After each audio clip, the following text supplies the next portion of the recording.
আগের জমানায় আওয়ামী লীগ যেমন তাদের চাইতো যে শুধু তাদের বয়ানই থাকবে, অন্য যে কোনো বয়ানকে তারা বলতো এটা মুক্তিযুদ্ধের বিরোধী। এই গোষ্ঠীও একই রকম ভাবে শুধুমাত্র তাদের বয়ানটাকেই সমাজে রাখতে চায়, বাকি সকল বয়ান সকল ব্যাখ্যাকে তারা মনে করে যেটা ইসলাম বিরোধী।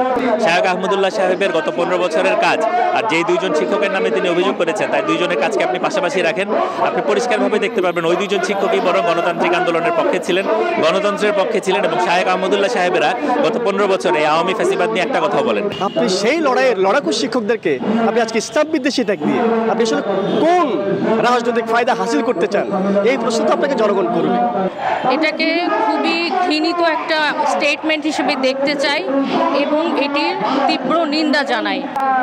সম্প্রতি আমরা যেটা দেখছি যে পাঠ্যপুস্তক সংস্কার করার জন্য যে সমস্ত শিক্ষককে দায়িত্ব দেওয়া হচ্ছে, অনেকেই দায়িত্ব দেওয়া হচ্ছে, তাদের মধ্যে দুইজন শিক্ষককে নিয়ে একটা গ্রুপ থেকে, একটা গোষ্ঠী থেকে আপত্তি তোলা হচ্ছে এবং বলা হচ্ছে তারা ইসলাম বিরোধী এবং তাদের বিরুদ্ধে আরও নানা রকমের অভিযোগ দেওয়া হচ্ছে।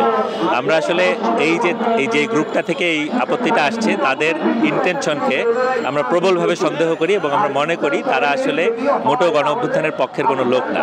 তার প্রমাণটি হচ্ছে তাদেরকে আমরা দেখেছি যে বিগত জমানায় একটি বাংলাদেশের অন্যতম শীর্ষ লুটপাটকারী এসালমের সাথে তাদের দহরম মহরম আমরা দেখেছি বিগত জমানায় আওয়ামী লীগ সরকার যখন একের পর এক ফ্যাসিবাদী কার্যক্রম চালাচ্ছে, তখন তাদের কোনো ধরনের কোনো কিছু দেখা যায়নি। এখন এই গণ অভ্যুত্থানের পরে আওয়ামী লীগ সরকার চলে যাওয়ার পরে নতুন পরিস্থিতির সুযোগ নিয়ে তারা আসলে মাথাচাড়া দিয়ে উঠেছেন এবং সেই শক্তিটাকে অ্যাটাক করছেন যারা কিনা বাংলাদেশের প্রতিটা গণতান্ত্রিক আন্দোলনের প্রতিটা গণতান্ত্রিক দাবির সাথে ছিলেন।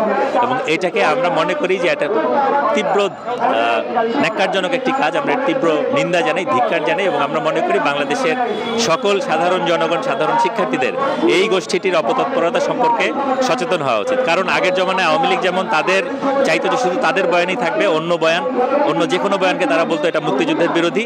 এই গোষ্ঠীও একই রকম ভাবে শুধুমাত্র তাদের বয়ানটাকেই সমাজে রাখতে চায়, বাকি সকল বয়ান সকল ব্যাখ্যাকে তারা মনে করে যেটা ইসলাম বিরোধী বা এটা ধর্মবিদ্বেষী।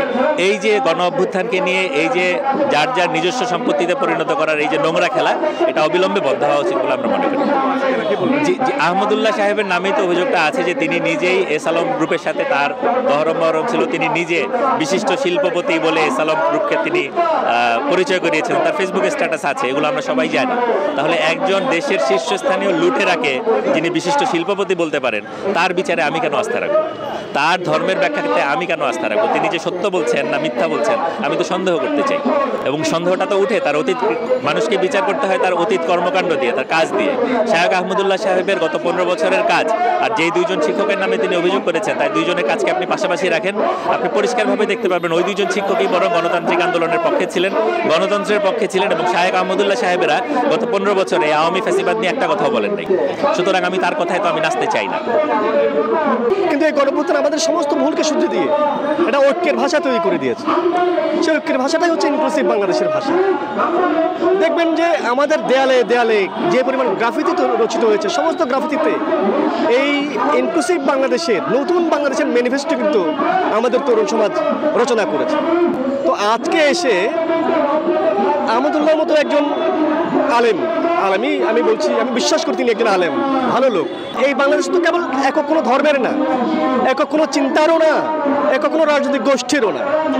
বহু চিন্তার, বহু মতের রাজনৈতিক গোষ্ঠী থাকবে, বহু চিন্তার সমাজ থাকবে, বহু জাতি থাকবে, বহু কালচার থাকবে। এই যে সমাজে বহুত্ববাদ, এই বহুত্ববাদকে ধারণ করাটাই হচ্ছে এই ফ্যাসিবাদ বিরোধী লড়াই এবং ইনক্লুসিভ বাংলাদেশের মূল ধারণা, মূল কনসেপ্ট।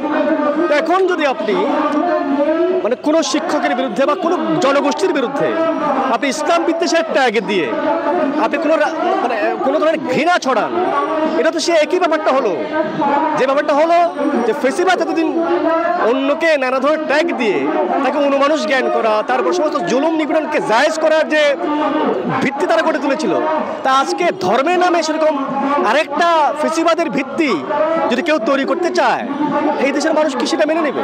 আপনি সেই লড়াকু শিক্ষকদেরকে আপনি আজকে ইসলাম বিদ্বেষী ট্যাগ দিয়ে আপনি আসলে কোন রাজনৈতিক ফায়দা হাসিল করতে চান, এই প্রশ্ন তো আপনাকে জনগণ করবে।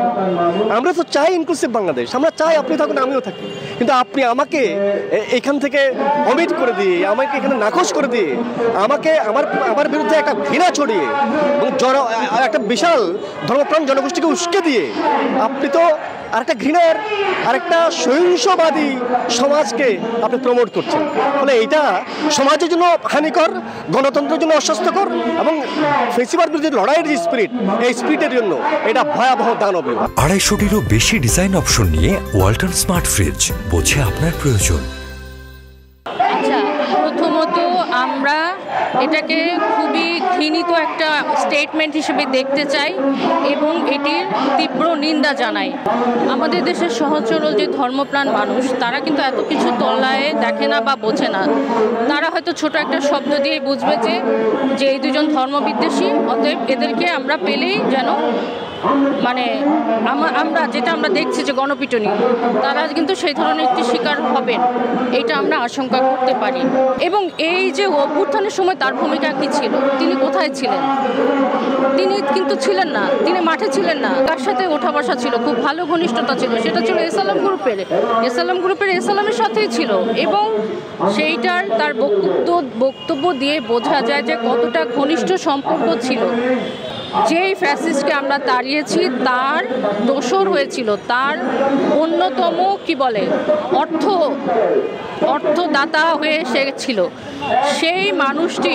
এবং সে কিন্তু তাদের শরিয়া বোর্ডেও ছিল, তাদের যে শরিয়া কমিটি এসএলএমের, সেই কমিটিতেও ছিল। এবং তখন আরও বেশি মানুষকে তার ব্যাংকিংগুলোতে সেক্টরে তাকে যেন ইনভলভ করার জন্য তার পক্ষে অনেক বক্তব্য ছিল। তাহলে সেই মানুষটি যখন আজকে এই বক্তব্যটি দেয়, তখন আমরা কিন্তু দুটার সাথে 2 দিয়ে 4 মিলাবো এবং আমরা তাকে সন্দেহ করব।